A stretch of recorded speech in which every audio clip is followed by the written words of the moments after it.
for the veg room. Same thing. You can turn this off every day if you want, like we do, and it still works amazing.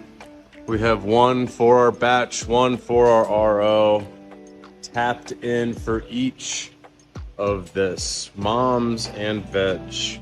We've got the drip rings working beautifully here, as you'll see with our new moms. We're just hooking up, and they can work even with these 3 gallons. You can see them firing off right now and dripping.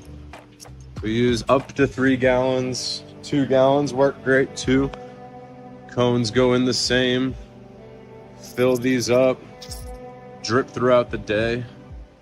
We're putting ours on casters just so it's easy for one man to come, or woman, to come do the work needed. These beautiful ladies here are crushing it for our mom stock, recycling them every couple months, as you can see, in sections. Right now we're doing 3 gallon transplants because that seems to be the best case scenario, and we've been using these AquaMATs for all sizes. They work great. We're about to hook this up this week.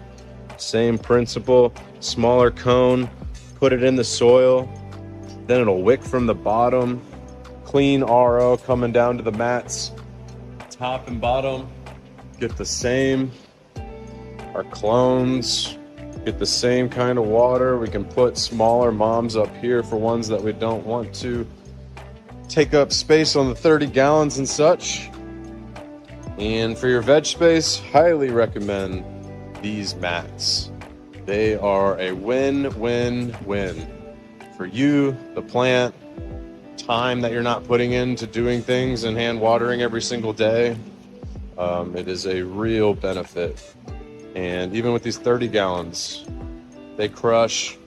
These moms are super healthy, super happy, almost too much where you got to cut them back a lot. So thank you again to Sustainable Village for helping us set this up, giving us the availability to go as we want. If I want to turn off this row right here, all I have to do, if I can, turn it off like that, the whole row is off.